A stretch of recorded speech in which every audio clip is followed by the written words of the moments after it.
Après 1 an et demi de travaux, l'heure est au dernier coup de pelle sur la place du marché. Quelques ouvriers de la société Vertec, mandatés par la ville, installent les nouvelles végétations. Au total, 22 nouveaux arbres embellissent désormais cette place centrale au centre-ville de Sarreguemines. Là devant nous, on a 2 acajou de Chine, il y en a 3 sur le secteur. Donc c'est un arbre cépé, donc il part sur plusieurs troncs. Il est très décoratif au printemps, donc il passe d'un rose vif à une teinte plus crème et en été à un vert un peu plus brillant. Puis après on a d'autres variétés, des copalmes d'Amérique fastigées dans le passage du marché. Puis des conifères comme les taxus aux abords de l'église Saint-Nicolas ou encore des chênes verts venus du Mexique.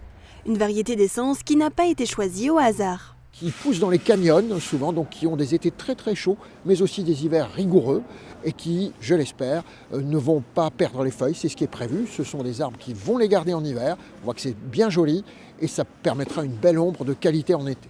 Il remplace les 4 platanes qui avaient été enlevés au début des travaux sur la place du marché. Certains habitants regrettent ce choix porté par la ville de Sarreguemines.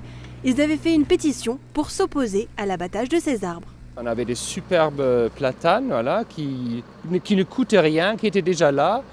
Et maintenant, on les a abattus. On a acheté pour beaucoup d'argent des nouveaux arbres qui sont soit tout petits ou soit comme ces branches. Bon, c'est des buissons, quoi. On ne sait même pas ce que ça va donner à la fin.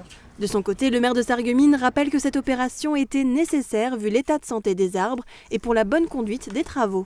Un arbre qu'on risquait d'abîmer, qui risquait de péricliter dans les 2 années qui suivent, nous obligeait à nouveau à tout ouvrir. C'était impossible de courir ce risque-là, sachant combien les racines avaient déjà souvent été abîmées par le chantier. Des végétations éphémères devraient voir aussi le jour cet été.